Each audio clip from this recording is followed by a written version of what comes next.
The alarm clock buzzed at 5:30 a.m. sharp, just as it had every morning for the past 6 years. Officer Jake Sullivan rolled out of bed with the practiced efficiency of a man whose life ran on military precision. In the corner of the bedroom, a magnificent German shepherd lifted his head from his custom orthopedic dog bed, amber eyes immediately alert and focused on his human partner. "Morning, Bruno," Jake whispered, careful not to wake his wife Lisa, who was curled up beneath the covers with their 8-year-old daughter Emma sprawled across her lap. The dog's tail thumped softly against the hardwood floor, a metronome of pure joy at seeing his favorite person in the world. Bruno stretched his powerful frame, all 90 pounds of muscle and intelligence, before padding silently to Jake's side. Their morning routine was sacred, a synchronized dance they perfected through years of unwavering partnership. While Jake brushed his teeth, Bruno sat at attention beside the bathroom door. When Jake pulled on his Detroit Police Department uniform, Bruno's excitement grew palpable, knowing that the familiar navy blue meant another day of important work ahead. In the kitchen, Jake prepared 2 breakfast bowls, scrambled eggs and toast for himself. PREM high-protein kibble, mixed with small pieces of cooked chicken for Bruno. They ate side by side at the kitchen island, Jake occasionally sneaking Bruno a piece of bacon despite Lisa's repeated warnings about the dog's diet. Bruno's expressive eyes never left Jake's face, studying every expression, cataloging every mood shift with the devotion of a best friend and the focus of a professionally trained police officer. "Today's the big day, buddy," Jake murmured, scratching behind Bruno's ears. 6 months of surveillance work comes down to this. Morning's raid on the Martinez cartel warehouse. Bruno's ears perked forward at Jake's serious tone. The dog had learned to read the subtle differences in his partner's voice. Playful Jake meant walks in the park. Serious Jake meant dangerous work that required all of Bruno's legendary drug detection skills. At exactly 7:15 a.m., Jake and Bruno climbed into their specially modified police cruiser. Bruno had his own secured compartment in the back, complete with climate control and padding to protect him during high-speed pursuits. The radio crackled with coordinated chatter as Jake drove through Detroit's industrial district toward the warehouse that had been under surveillance for months. Detective Maria Santos's voice came through clearly. "All units, this is Detective Santos. Target building confirmed. Suspects are inside with an estimated 50 kilograms of pure cocaine. K-9 unit, you're our ace in the hole. Intelligence suggests they've hidden the drugs in a sophisticated compartment that previous searches have missed." Jake smiled grimly. If there were hidden drugs in that warehouse, Bruno would find them. Over their 6-year partnership, the German shepherd had never failed to locate narcotics, no matter how cleverly concealed. Bruno had discovered cocaine hidden inside car tires, heroin sewn into teddy bears, and methamphetamine dissolved in cleaning solution containers. His success rate wasn't just impressive. It was legendary within the Detroit Police Department. They'd started working together when Bruno was just 2 years old, a recent graduate of the rigorous K-9 training program. Jake had been selected as Bruno's handler based on his own exemplary record and natural affinity with animals. The bond had been instantaneous and profound. Within weeks, they moved together like a single organism, communicating through subtle gestures, shared glances, and an almost telepathic understanding of each other's intentions. Their success had earned them commendations from the mayor, featured articles in the Detroit Free Press, and respect from criminals who feared Bruno's incredible nose. Drug dealers throughout the city knew Officer Sullivan and his German shepherd partner by reputation. Some suspects surrendered immediately when they saw Bruno approaching, knowing that resistance was futile. At 8:45 a.m., the tactical team surrounded the warehouse. Jake checked Bruno's specially designed protective vest, ensuring every strap was secure. The dog's transformation from loving pet to focused professional was remarkable to witness. Bruno's entire demeanor shifted. Playful tail wagging replaced by alert stillness. Casual panting replaced by controlled breathing. Relaxed muscles replaced by coiled readiness. Detroit Police. Search warrant. The entry team breached the warehouse doors with explosive force. Jake and Bruno followed the initial wave, moving through the industrial space with practiced coordination. The warehouse appeared empty, except for towering stacks of cardboard boxes and industrial equipment. Clear left. Clear right. Suspect in custody. 3 men were arrested immediately, but Jake knew the real prize was still hidden somewhere in the cavernous space. Lieutenant Tom Bradley, the operation commander, approached with barely contained excitement. "Sullivan, this is our career case. Intelligence says there's enough cocaine in here to put these guys away for life, plus connect them to the bigger fish we've been chasing for 2 years. But we need to find it first." Jake unclipped Bruno's leash. "Find it, boy." "Show me the drugs." Bruno's nose went to work immediately, systematically searching the warehouse with methodical precision. Jake followed closely, watching for the subtle changes in Bruno's behavior that indicated a positive alert. After 20 minutes of searching, Bruno suddenly froze near a stack of paint containers. His body went rigid, tail straight out, nose pointing directly at a seemingly innocent collection of industrial paint cans. "That's it," Jake announced. "Bruno's got something." The tactical team moved the paint containers, revealing a sophisticated hidden compartment built into the warehouse floor. Inside were dozens of wrapped packages containing pure cocaine, exactly as intelligence had predicted. The street value exceeded $2 million. But as Jake bent down to praise Bruno for another successful detection, he noticed something that made his blood run cold. His own fingerprints were somehow on several evidence bags that had been pre-positioned near the hidden drugs. Before he could process what he was seeing, Lieutenant Bradley was reading him his rights. "Officer Jake Sullivan, you're under arrest for theft of police evidence, conspiracy to distribute controlled substances, and corruption of office." Bruno whimpered in confusion as handcuffs clicked around Jake's wrists, not understanding why his partner was being treated like a criminal. The last thing Jake saw before being led away was Bruno's bewildered amber eyes, searching desperately for an explanation that would never come. Within 6 hours, Jake's badge was stripped away, his gun confiscated, and his perfect life completely destroyed.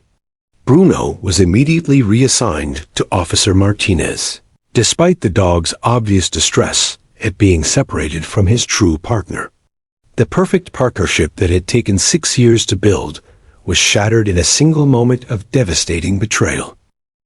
The steel door of cell block C-47 slammed shut with a finality that echoed through Jake Sullivan's bones. The sound reverberated off concrete walls painted institutional green, a color designed to be calming, but somehow managing to make everything feel more hopeless. Jake stood in the center of his 8 by 10-foot concrete tomb, still wearing the orange jumpsuit that had replaced his police uniform just 72 hours earlier. Riverside Correctional Facility wasn't just any prison. It was where Jake had personally delivered dozens of criminals over his career. Now he was on the other side of the bars, surrounded by men who remembered his face from their own arrest days. The irony wasn't lost on anyone, least of all the inmates who watched him with predatory interest. "Well, well, well," came a gravelly voice from the cell across the narrow corridor. "If it ain't Officer Sullivan. Remember me, pig? Marcus Williams. You busted me for dealing crack 3 years ago. Sent me up for a nickel." Jake didn't respond. He'd learned in his first hour at Riverside that engaging with hostile inmates only made things worse. Instead, he focused on the small, barred window high on his cell wall. Somewhere out there, Bruno was learning to work with a new handler, probably confused and heartbroken by Jake's sudden disappearance. The first night was the worst. Jake lay on the thin mattress that felt more like cardboard than bedding, listening to the symphony of prison sounds. Distant shouting, metal doors clanging, footsteps echoing through corridors, and the constant hum of fluorescent lights that never fully turned off. Every few minutes, he'd catch himself listening for the soft padding of Bruno's paws on hardwood floors, or the gentle whoosh of the dogs breathing from his bed in the corner. "Bruno," Jake whispered into the darkness, his voice cracking on a single word. He wondered if his partner was sleeping at the police kennel, or if Officer Martinez had taken him home. Was Bruno searching every room, looking for his missing human? Dogs were creatures of routine and loyalty. Bruno's world had been shattered just as completely as Jake's. By the third day, word had spread throughout the prison that a former Detroit cop was housed in C Block. Jake's breakfast tray was accidentally knocked from his hands by an inmate named Rodriguez. His lunch was contaminated with what looked suspiciously like urine. During his brief recreation hour, a group of inmates cornered him near the weight bench. "You cost me 5 years of my life," snarled Tony Castellanos, a heavily tattooed drug dealer Jake had arrested during a bust at Detroit's East Side projects. "My kids grew up without their daddy because of you." "I was doing my job," Jake replied quietly, trying to project calm confidence while his heart hammered against his ribs. "The same job that got me set up and thrown in here with you?" Castellanos laughed harshly. "You expect us to believe the corruption charges are fake? Come on, Sullivan. Every cop's dirty somewhere. You just got caught." That evening, Jake found a sharpened toothbrush handle on his pillow, a clear message about what would happen if he didn't request protective custody. Pride warred with survival instinct as he stared at the crude weapon. He'd spent 6 years putting criminals behind bars, and now he was hiding from them like a coward. But dead heroes couldn't prove their innocence or see their partners again. The next morning, Jake swallowed his pride and requested protective custody. The transfer to solitary confinement felt like descending into a deeper circle of hell. His new cell was smaller, with no window and no human contact except for the guards who slid food trays through a slot 3 times daily. 22 hours of isolation stretched into an eternity of silence, broken only by Jake's own breathing and the distant sounds of the prison beyond his concrete walls. Days blurred together in the suffocating sameness of solitary confinement. Jake established routines to maintain his sanity. 50 push-ups at dawn, meditation during what he estimated was morning, mental exercises in the afternoon, and letter writing in the evening. He wrote constantly, letters to Bruno that he could never send, letters to his daughter Emma explaining why Daddy wasn't coming home, letters to his wife Lisa begging her to believe in his innocence. Most painful were his letters to the Detroit Police Department. Jake wrote formally to Commissioner Harrison, requesting updates on Bruno's health and adjustment to his new partner. He wrote to Lieutenant Bradley, asking for help investigating the real corruption in the evidence room. He wrote to his former colleagues, pleading for someone to dig deeper into his case. The responses, when they came at all, were phone letters stamped with official seals and signed by administrative assistants. Due to ongoing legal proceedings, we cannot comment on personnel matters. K-9 unit information is classified for security reasons. Former Officer Sullivan is advised to direct all inquiries through his legal counsel. Each rejection letter felt like another nail in the coffin of his former life. Jake began to understand that his colleagues had moved on, written him off as another fallen cop who'd succumbed to temptation. The Blue Brotherhood that had once felt like family now treated him like a stranger. 3 months into his sentence, Jake received the letter that nearly broke him completely. Lisa's handwriting was shakier than usual, her words careful and painful. "Jake, I can't do this anymore. Emma asks about you every day, and I don't know what to tell her. The house payment is 3 months behind, and I can't afford the lawyer anymore. I filed for divorce yesterday. I'm taking Emma to live with my parents in California. I'm sorry.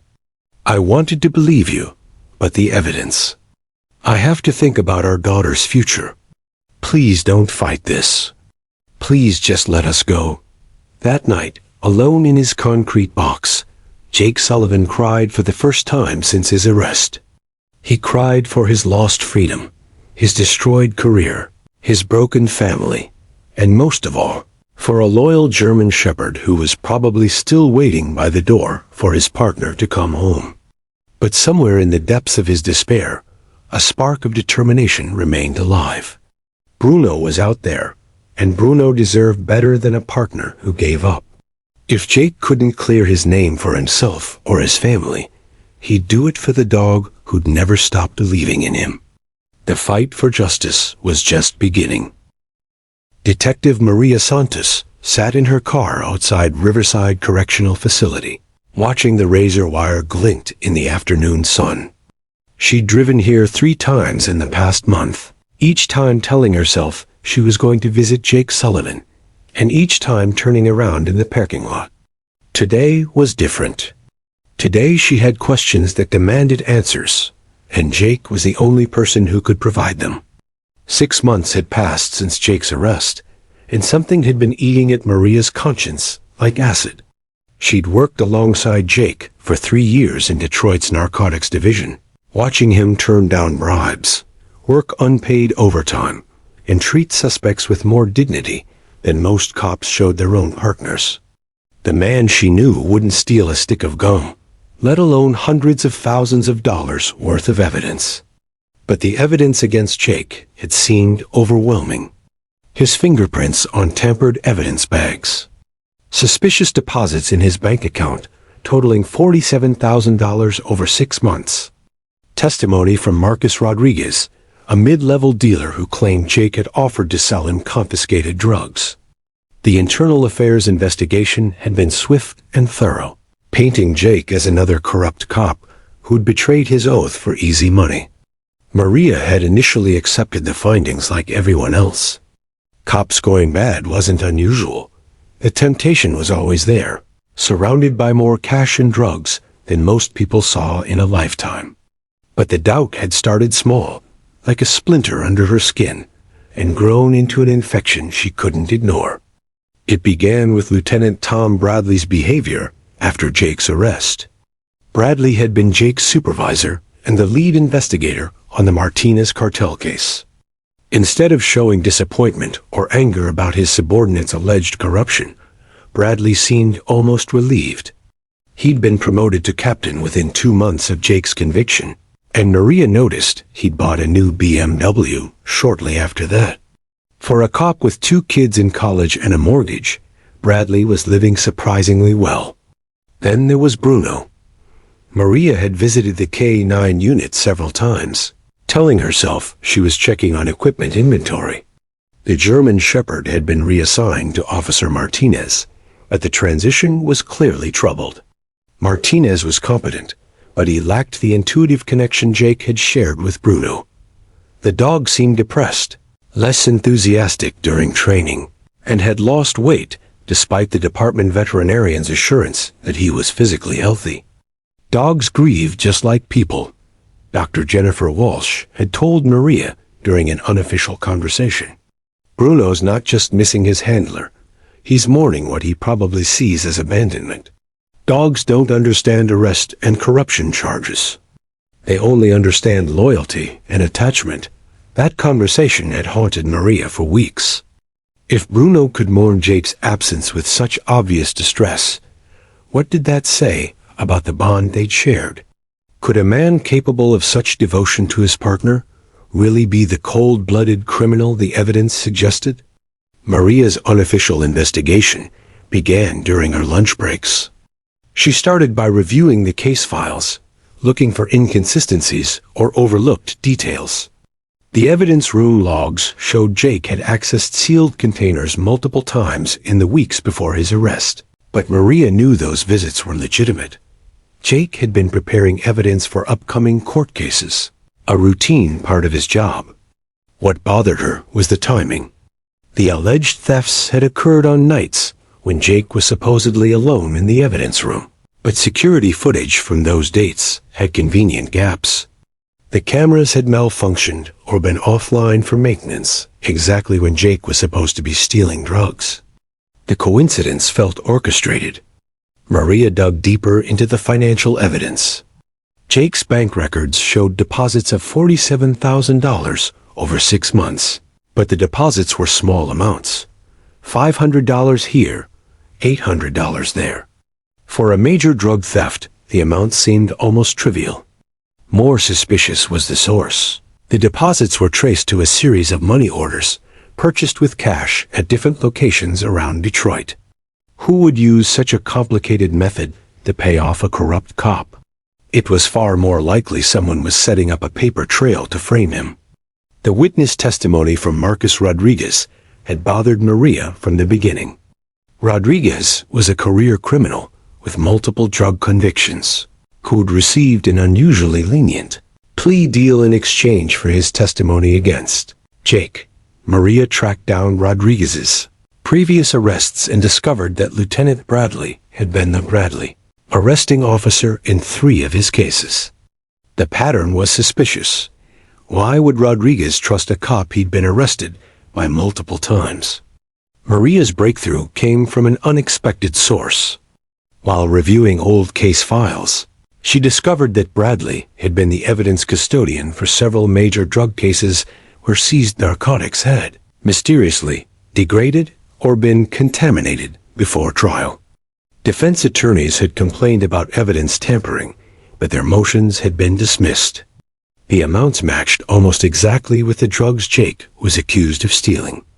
One evening, Maria stayed late at the precinct, supposedly finishing paperwork, but actually monitoring Bradley's activities. She watched him access the evidence room after hours, staying inside for nearly an hour. When he emerged, he was carrying a small package that he slipped into his jacket pocket. Maria followed him to a downtown parking garage, where Bradley met with a man she recognized from surveillance photos. Vincent Castellanos, a major player in Detroit's drug trade. The exchange was brief. Bradley handed over the package and received an envelope in return. Maria photographed the meeting from her concealed position, her heart pounding as she realized she was witnessing the real corruption that had destroyed Jake's life. But photographing Bradley's crime was only the first step. Maria needed proof that would stand up in court, evidence that would not only convict Bradley, but exonerate Jake.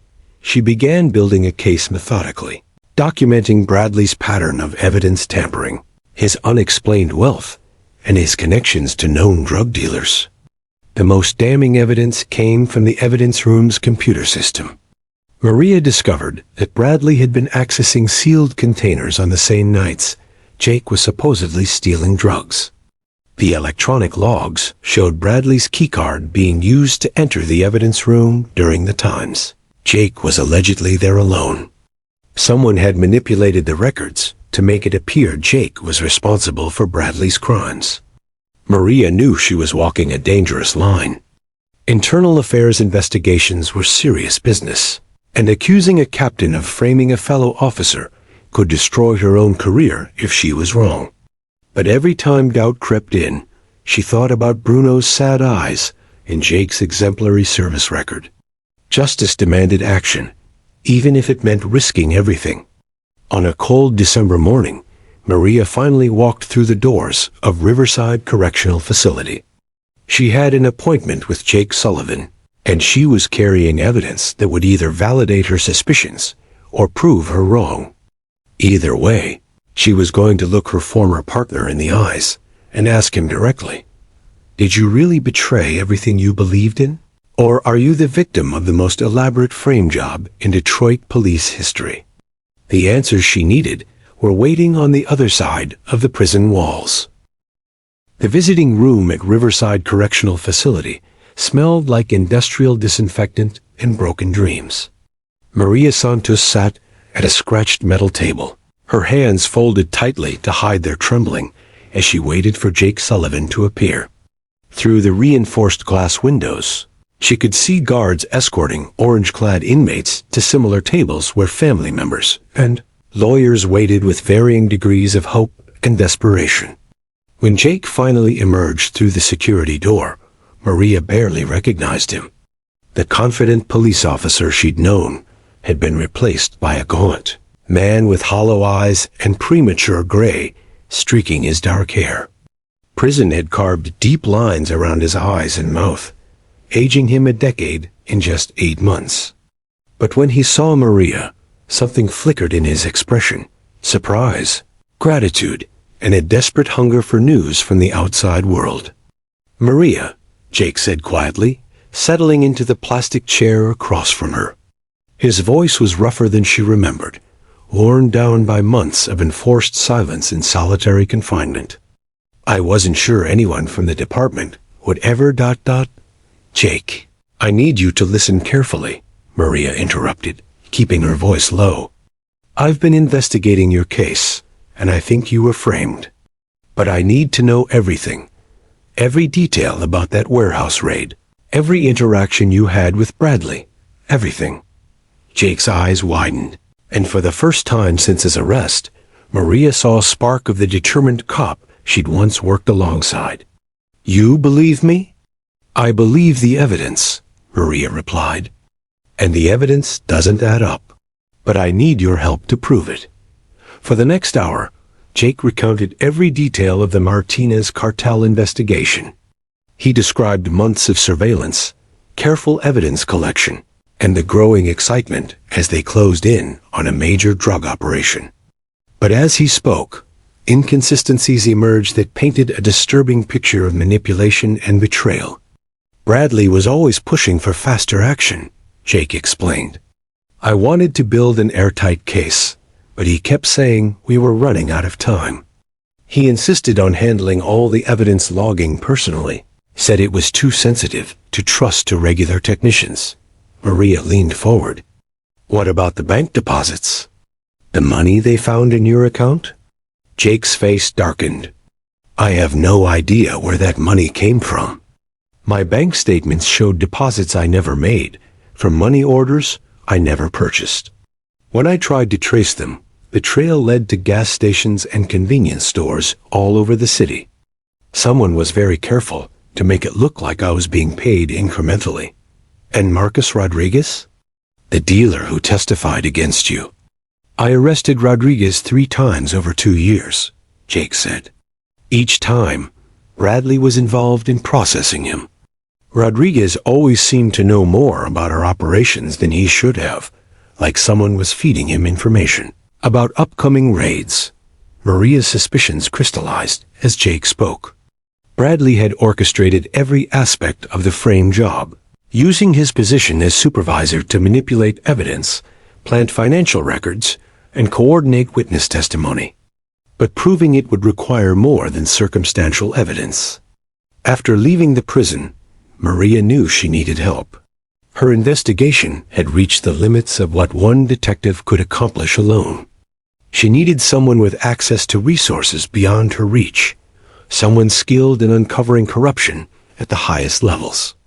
That evening, she called her former partner from Chicago PD, Detective Raymond Shun, who now worked with the FBI's Public Corruption Unit.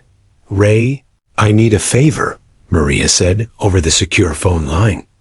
"I think I've uncovered a major corruption case, but it involves my own department. I need someone with federal authority to look into this." Sean was skeptical at first, but Maria's detailed evidence presentation convinced him to open an informal inquiry. Within days, federal investigators were quietly examining Bradley's financial records, communications, and professional history. What they discovered exceeded even Maria's suspicions. Bradley's corruption extended far beyond Jake's case. FBI forensic accountants traced a network of offshore accounts, real estate investments, and luxury purchases that would have been impossible on a police captain's salary. Bradley had been skimming from evidence seizures for over 3 years, stealing hundreds of thousands of dollars worth of drugs and cash that should have been logged as evidence. The breakthrough came from an unexpected source. Eddie Martinez, the night janitor who cleaned the police building, had been observing Bradley's suspicious after-hours activities for months. Too frightened to come forward initially, Eddie had documented everything in a detailed journal, complete with dates, times, and descriptions of Bradley's evidence room visits. "I knew something wasn't right," Eddie told Maria during a secret meeting in a downtown coffee shop. Captain Bradley would come in late at night, always alone, always going straight to the evidence room. He'd be in there for hours sometimes, and he always left carrying packages. More importantly, Eddie had been recording security footage with his personal cell phone, knowing that the official cameras had convenient blind spots during Bradley's visits. The grainy but clear video showed Bradley removing sealed evidence bags, replacing their contents with lookalike substances, and carefully resealing the containers to hide his theft. "This is it," Maria breathed, reviewing Eddie's evidence on his phone. "This proves Bradley was stealing evidence and manipulating the crime scene to frame Jake." But Eddie's most damning revelation came last. "There's something else," he said nervously. "The night before Officer Sullivan's arrest, I saw Captain Bradley in the evidence room with another man. They were handling the bags that would later have Sullivan's fingerprints on them. I recorded that too." The video was devastating. It showed Bradley and an unidentified man carefully placing Jake's fingerprints on evidence bags using what appeared to be lifted prints from other sources. The frame job had been planned and executed with meticulous detail, designed to destroy Jake's life while protecting Bradley's criminal enterprise. Federal investigators moved quickly once they had Eddie's evidence. They obtained warrants for Bradley's financial records, communications, and personal property. Surveillance teams began monitoring his activities, documenting his continued meetings with known drug dealers and his ongoing theft from the evidence room. Meanwhile, Maria worked to build connections between Bradley's crimes and Jake's frame job. She discovered that Rodriguez, the key witness against Jake, had been one of Bradley's informants for years. Not someone he'd arrested, but someone he'd been protecting in exchange for information about rival drug operations. Rodriguez's testimony against Jake was payment for Bradley's continued protection. The case against Bradley was becoming overwhelming, but Maria knew that proving Jake's innocence would require more than just exposing the real criminal. She needed definitive proof that Jake had been deliberately framed, evidence so compelling that no court could ignore it. That proof would come from the most unlikely source of all, a loyal German shepherd whose unconditional love had never wavered, and whose testimony would speak louder than any human witness ever could. The wheels of justice were finally beginning to turn, and Jake Sullivan's nightmare was about to become Bradley's worst fear realized.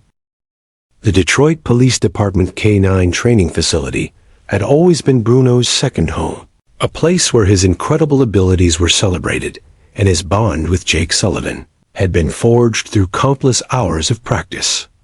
Now, 10 months after Jake's arrest, the familiar obstacle courses and training equipment felt foreign and unwelcoming to the 9-year-old German shepherd. Officer Miguel Martinez knelt beside Bruno in the morning sun, adjusting the dog's protective vest for their daily patrol. Martinez was a good cop, patient and kind, but he wasn't Jake. Bruno's amber eyes searched past Martinez toward the parking lot, still hoping to see the familiar blue sedan that would never come again. "Come on, Bruno," Martinez said gently, clipping the leash to the dog's collar. "We've got work to do today." Bruno's tail gave a half-hearted wag, but his heart wasn't in it. The enthusiastic energy that had once made him legendary in the K-9 unit had dimmed to a barely flickering ember. Dr. Jennifer Walsh, the department veterinarian, watched from the facility window with growing concern. In her 15 years of working with police dogs, she'd never seen an animal decline so dramatically without physical illness. The morning patrol took them through Detroit's East Side, an area where Bruno had once excelled at detecting hidden narcotics. But today, like most days since his reassignment, Bruno's performance was lackluster. He went through the motions of searching, but his legendary focus had been replaced by distracted listlessness. When Martinez called him to investigate a suspicious vehicle, Bruno approached slowly, without the eager intensity that had once made him Detroit's most successful drug detection dog. "He's just not the same," Martinez confided to Sergeant Williams during their lunch break. "It's like he's given up. Yesterday, we found a stash of cocaine in an abandoned building, and Bruno barely reacted. 6 months ago, he would have been vibrating with excitement." Sergeant Williams nodded grimly.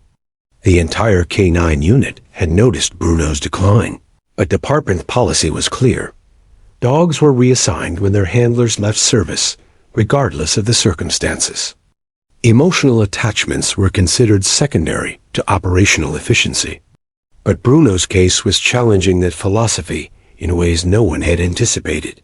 The decline wasn't just professional, it was heartbreakingly personal. Bruno had lost significant weight despite Dr. Walsh's efforts to maintain his diet. His glossy black and tan coat had become dull and patchy. Most concerning was his behavior at the kennel. Other dogs played and socialized during downtime, but Bruno spent hours lying by the entrance gate, watching for a partner who would never return. "He's mourning," Dr. Walsh explained to Captain Stevens during their weekly briefing. Dogs form profound emotional bonds with their handlers. To Bruno, Jake didn't just leave. He vanished without explanation. The dog is experiencing what humans would call depression, possibly complicated by anxiety and confusion. Captain Stevens, who had taken over Bradley's position after the corruption investigation began, felt the weight of an impossible situation. Bruno was still technically a valuable asset, trained at enormous expense, and capable of work other dogs couldn't perform. But his declining performance was becoming a liability, and department budget constraints made long-term care for underperforming animals difficult to justify. The crisis came during a raid on a suspected methamphetamine lab in an abandoned warehouse similar to the one where Jake had been arrested. Bruno, Martinez, and a tactical team were searching for hidden drugs when everything went catastrophically wrong. The suspects had left behind a vicious pit bull as a guard dog, chained in a dark corner where Bruno didn't detect its presence until too late. The attack was swift and brutal. The pit bull, trained for fighting and protection, launched itself at Bruno with murderous intent. In his prime, Bruno would have been alert enough to avoid or counter the attack. But months of depression and distraction had dulled his reflexes. The pit bull's jaws clamped down on Bruno's left rear leg with bone-crushing force, shaking the German shepherd like a rag doll. Martinez and the tactical team separated the dogs, but the damage was severe. Bruno's leg was mangled, tendons torn, and bone possibly fractured.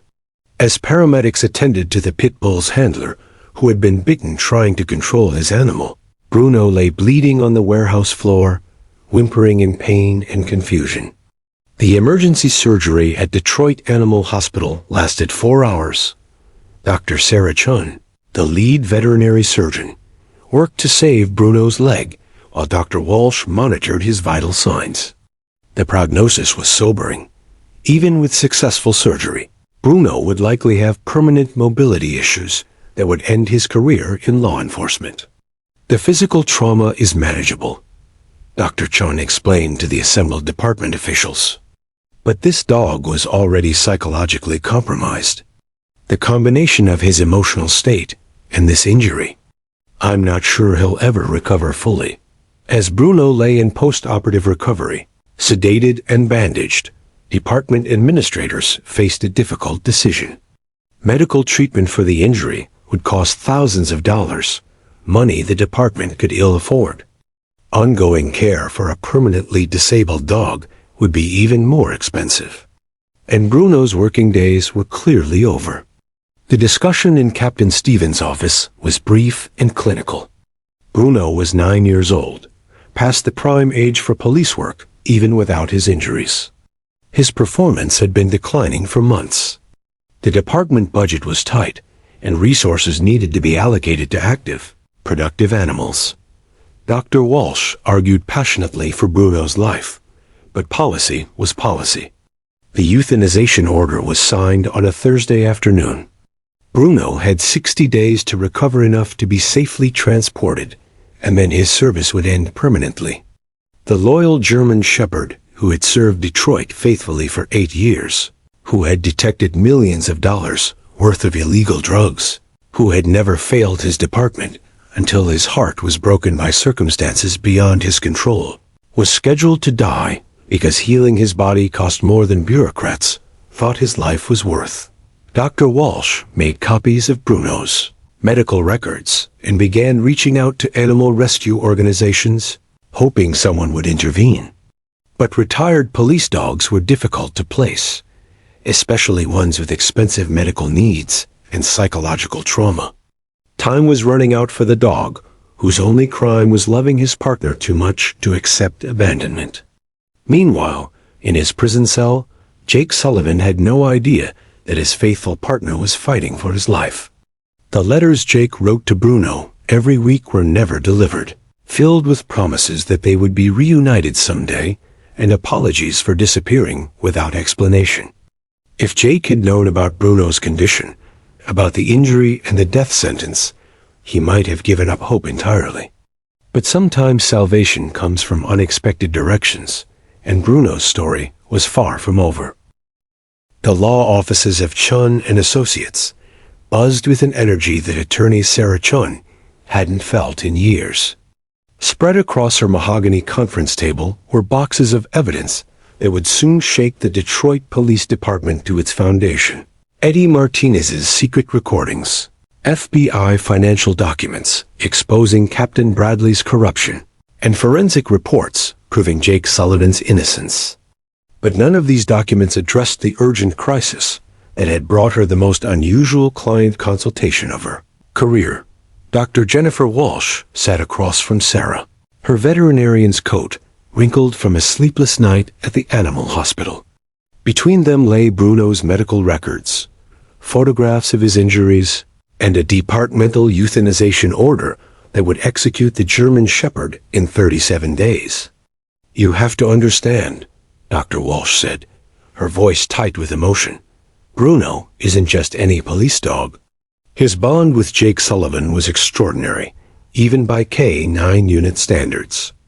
The psychological trauma of separation has been devastating, and now this injury? He's dying of a broken heart as much as bureaucratic indifference." Sarah studied the veterinary reports with the same intensity she brought to criminal evidence. Bruno's decline was meticulously documented. Weight loss, decreased performance metrics, behavioral changes consistent with canine depression. The recent injury had simply provided the department with a convenient excuse to eliminate what they saw as a liability. "The legal precedent for what you're asking doesn't exist," Sarah explained carefully. "Criminal defendants don't have the right to emotional support animals during proceedings. The court system isn't designed to accommodate the bonds between K-9 officers and their partners." Dr. Walsh leaned forward. "But Jake isn't just any defendant anymore, is he? Your investigation proves he was framed. Doesn't that change the legal landscape?" Sarah had been working with the Innocence Project for 8 years, specializing in wrongful conviction cases. She'd seen corrupt cops, planted evidence, and prosecutorial misconduct, but Jake's case represented something more personal. The evidence of his innocence was overwhelming, but the legal system moved with glacial slowness. Even with ironclad proof of his innocence, Jake's appeal could take months or years to win through the courts. "The appeal process is already underway," Sarah said. "The FBI evidence against Bradley is compelling, and we have multiple witnesses willing to testify about the frame job. But legal proceedings take time, and Bruno doesn't have time." The idea that would change everything came to Sarah during her evening run along the Detroit River. She'd been thinking about Jake's case, about Bruno's impending execution, about the injustice of separating partners who had dedicated their lives to public service. Suddenly, she stopped mid-stride as a radical legal strategy crystallized in her mind. What if Jake's request to see Bruno wasn't about sentiment or emotional support? What if it was about evidence? Sarah worked through the night, researching case law and constitutional principles. She discovered that defendants had the right to present evidence that supported their innocence, even during ongoing appeals. The bond between Jake and Bruno wasn't just emotional. It was professional evidence of Jake's character and dedication to duty. By morning, Sarah had crafted the most unusual legal motion of her career. She filed an emergency petition with Judge Patricia Williams, requesting that Bruno be brought to court not as an emotional support animal, but as a character witness whose behavior would demonstrate the impossibility of Jake's alleged crimes. "Your Honor," Sarah argued during the emergency hearing, the prosecution's case relied heavily on character assassination, painting my client as a corrupt officer who betrayed his oath for personal gain. The bond between Officer Sullivan and his K-9 partner represents 8 years of daily evidence of his character, dedication, and integrity. Assistant District Attorney Michael Torres was incredulous. "Your Honor, this is a transparent attempt to manipulate the court's emotions. Dogs can't testify. This entire motion is a publicity stunt designed to generate sympathy for a convicted felon." But Sarah had anticipated this objection. "The prosecution is correct that Bruno cannot speak," she acknowledged. "But his behavior can demonstrate the authenticity of the bond he shared with my client, a bond that would be impossible to maintain with someone capable of the corruption alleged in this case." Judge Williams, a 20-year veteran of the bench, had presided over thousands of cases, but never faced a request quite like this. The legal arguments were novel, but not without merit. Character evidence was admissible in criminal proceedings, and the unique nature of K-9 partnerships created an interesting legal gray area. "Ms. Chun," Judge Williams said carefully, "are you asking this court to rule that the behavior of a police dog constitutes admissible character evidence?" "That's exactly what I'm asking, Your Honor. The relationship between a K-9 officer and his partner is built on trust, consistency, and mutual respect. These qualities are incompatible with the corruption my client was convicted of." Bruno's recognition of and response to Mr. Sullivan would provide the court with objective evidence of their authentic partnership. The motion created an immediate media sensation. Legal experts debated whether animal behavior could constitute evidence in criminal proceedings. Animal rights activists rallied behind Bruno's cause, arguing that his loyalty to Jake demonstrated the injustice of the original conviction. Retired police officers from across the country contacted the court, offering testimony about the sacred nature of K-9 partnerships. Captain Stevens, already dealing with the fallout from Bradley's corruption scandal, found himself fielding calls from reporters, animal rights groups, and police unions. The department's decision to euthanize Bruno had become a public relations nightmare, especially as details of Jake's frame job became public knowledge. "This is unprecedented," Captain Stevens told the department's legal counsel. "We're being asked to transport a scheduled for euthanization police dog to a courtroom so he can interact with a convicted felon. The liability issues alone, double quotes. But public pressure was mounting rapidly. A petition to save Bruno's life gathered 50,000 signatures in 3 days. Local news stations ran nightly updates on his condition, and social media campaigns using hashtags like #SaveBruno and #JusticeForJake were trending nationwide. Judge Williams spent a week reviewing the legal arguments before making her decision. The precedent was indeed non-existent, but the constitutional principles were sound. Defendants had the right to present evidence supporting their innocence, and the unique circumstances of Jake's case warranted exceptional consideration. After careful review of the legal arguments and consideration of the exceptional circumstances surrounding this case, Judge Williams announced in a packed courtroom. This court will allow the defendant's motion for a supervised interaction with K-9 Officer Bruno for the purpose of demonstrating character evidence relevant to the defendant's claims of innocence. The courtroom erupted. Reporters scrambled for their phones, spectators cheered and wept, and Sarah Chun felt the satisfaction of achieving something that had never been done before in American legal history. But the real test would come when Jake and Bruno were reunited in that courtroom. Would their bond survive 10 months of separation and trauma? Would Bruno's behavior provide the evidence of Jake's character that could help secure his freedom? The most important reunion in either of their lives was just days away. The Wayne County Courthouse had never seen anything like it. By 8 a.m., 3 hours before the scheduled hearing, news vans lined Jefferson Avenue while reporters from CNN, Fox News, and major networks set up live broadcast positions. Inside the courthouse, courtroom 4A was packed beyond capacity with spectators who had waited in line since dawn for a chance to witness legal history being made. Judge Patricia Williams surveyed the packed courtroom from her bench, noting the unusual mix of attendees: police officers in dress uniforms, animal rights activists clutching Save Bruno signs, legal scholars with notepads, and ordinary citizens whose eyes were already wet with anticipation. The media section overflowed with reporters and camera operators, all focused on the defense table where attorney Sarah Chun sat with her files, checking her watch nervously. At 10:45 a.m., the side door opened and Officer Miguel Martinez entered, leading a German Shepherd on a standard police leash. Bruno moved slowly, favoring his injured leg, his once powerful frame diminished by months of depression and recent trauma.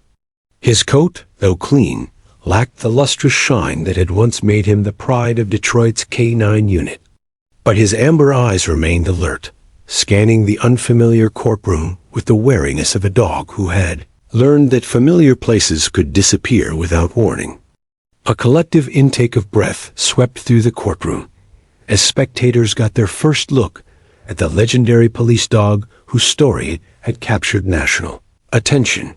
Dr. Jennifer Walsh, seated in the gallery, dabbed at her eyes as she saw how much Bruno had deteriorated since the warehouse incident. "All rise," the bailiff announced, and Judge Williams took her position. The court calls the matter of People versus Sullivan. Regarding defendant's motion for character evidence demonstration, Sarah Chun stood at the defense table, her heart pounding as she faced the moment that would either vindicate her unprecedented legal strategy or expose it as the desperate gambit prosecutors claimed it was. "Your Honor, the defense is ready to proceed." Assistant District Attorney Michael Torres rose with barely concealed skepticism. "Your Honor, the prosecution maintains that this proceeding is contrary to established legal precedent and requests that the court reconsider this highly irregular demonstration." Judge Williams had spent sleepless nights researching the legal implications of her decision. "Mr. Torres, the court has ruled on this matter. However, I want to establish clear parameters. This is not a circus. The defendant will have supervised contact with the animal for the sole purpose of demonstrating the character evidence claimed by the defense. Bailiff, please bring in the defendant." The main door opened, and Jake Sullivan entered in shackles and standard orange prison clothing.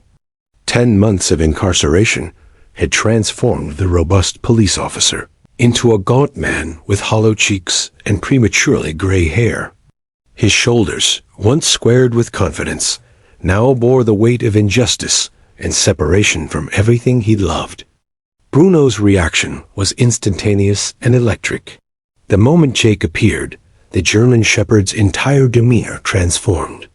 His ears shot forward, his tail began wagging with an intensity that sent tremors through his entire body, and he released a whimper of pure recognition that echoed through the silent courtroom.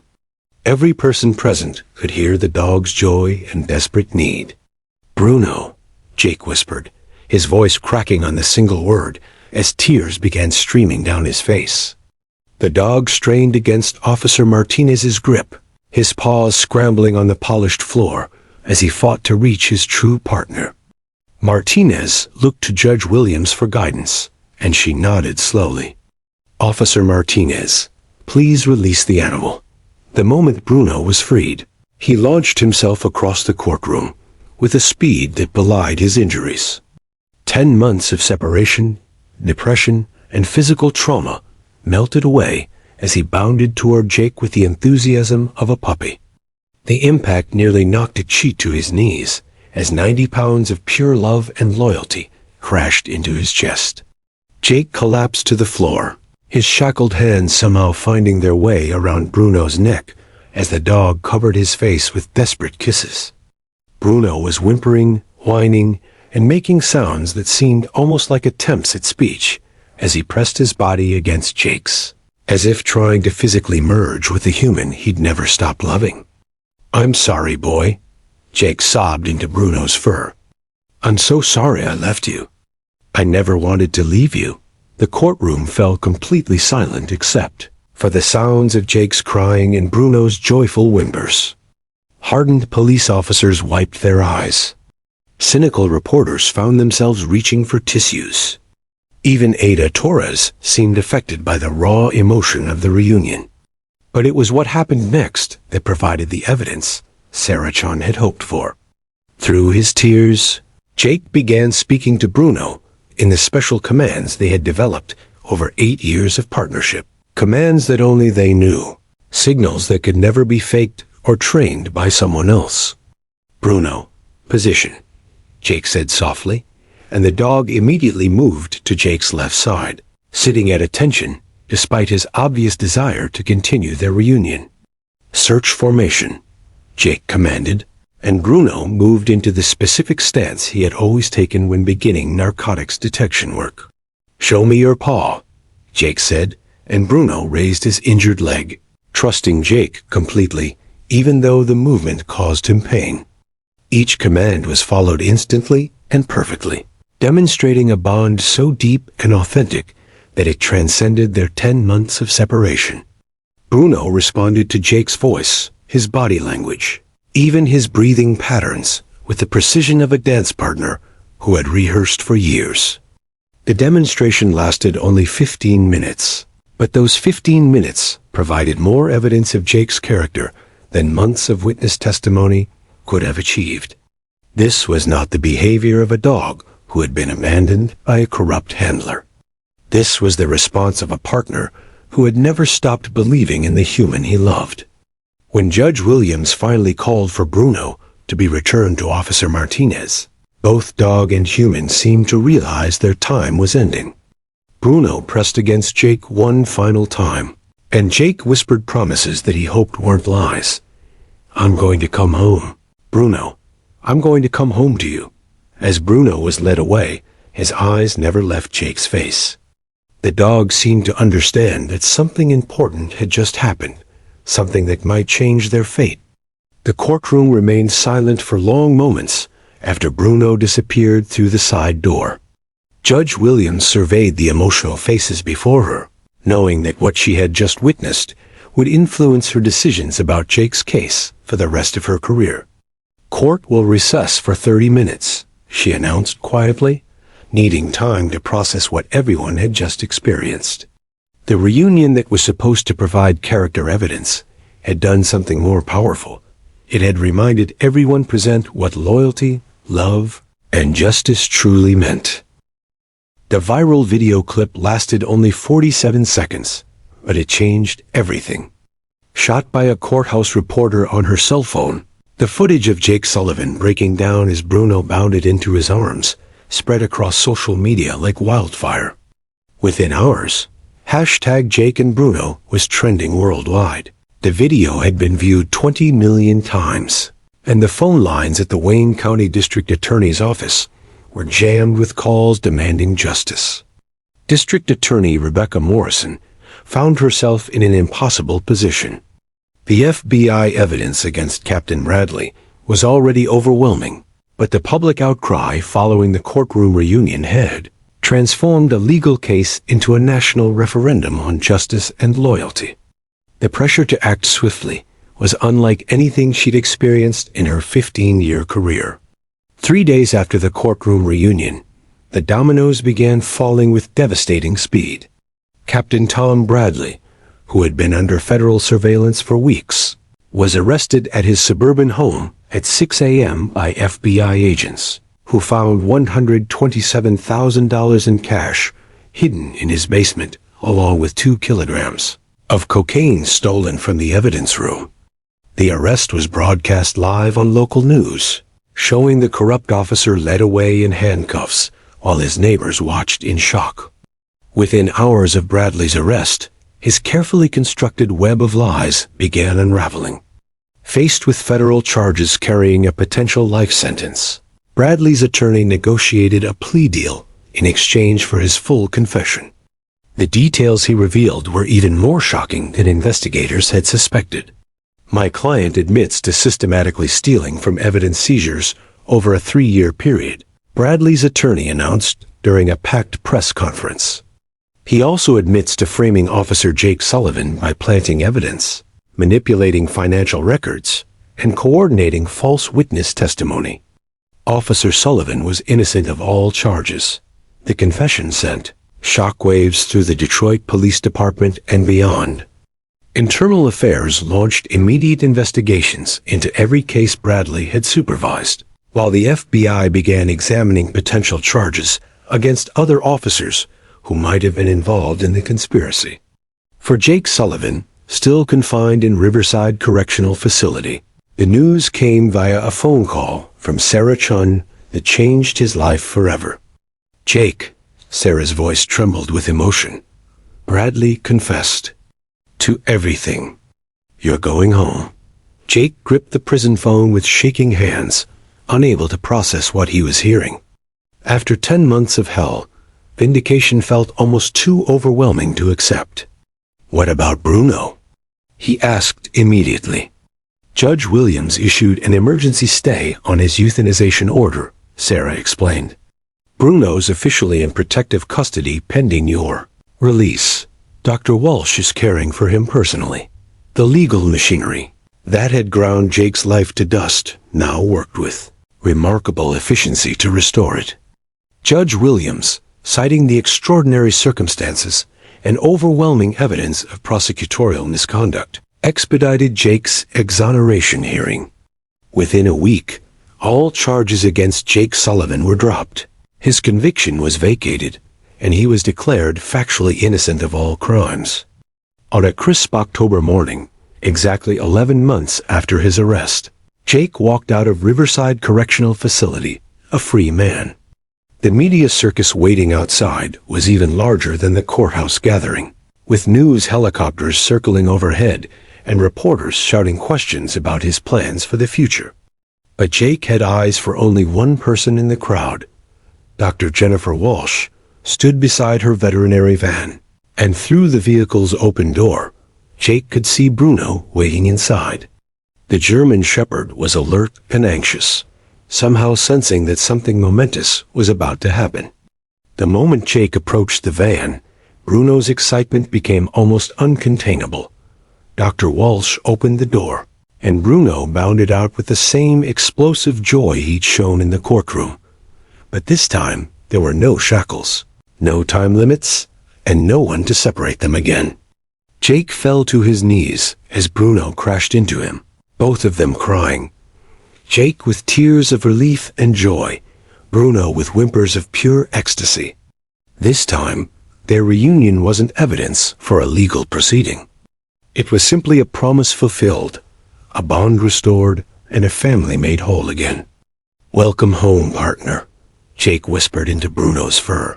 And for the first time in 11 months, both of them truly were home.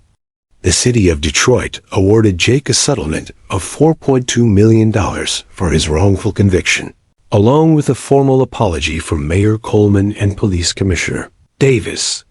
The Detroit Police Department offered to reinstate Jake with full rank, back pay, and a promotion to detective lieutenant.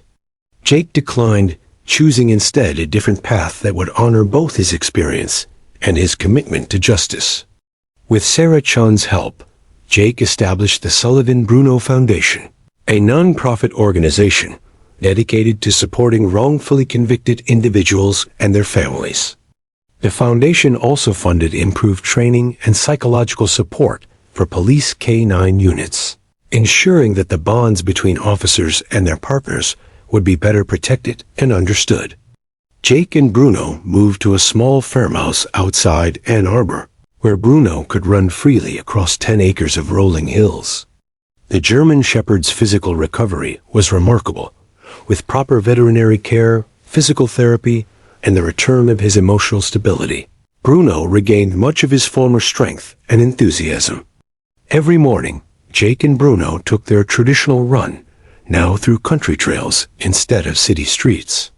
Bruno's limp was barely noticeable, and his coat had returned to its former lustrous shine. More importantly, the light in his amber eyes burned bright again, reflecting the joy of a dog who had never given up faith in his partner. Jake's work with the foundation brought him into contact with dozens of other wrongful conviction cases. He testified before Congress about police corruption and evidence tampering, helping to pass legislation requiring better oversight of evidence rooms and stronger protections for whistleblowing officers like Detective Maria Santos, who had been promoted to lieutenant for her courage in exposing Bradley's crimes. But the most meaningful moments came during their quiet evenings on the farmhouse porch, where Jake would scratch behind Bruno's ears while watching the sunset paint the Michigan sky in brilliant colors. Sometimes Jake would think about the dark months when they'd been separated, when both of them had nearly lost hope. "We made it, buddy," Jake would whisper, and Bruno would thump his tail against the wooden porch boards, a rhythm that sounded like contentment, like loyalty, like love. Their story had become a symbol of perseverance, justice, and the unbreakable bonds that survive even the worst injustices. Jake Sullivan and Bruno had proven that some partnerships are stronger than corruption, more enduring than betrayal, and more powerful than any force that tries to tear them apart. In the end, love and loyalty had triumphed over lies and betrayal, and two partners who belonged together had found their way home to each other at last.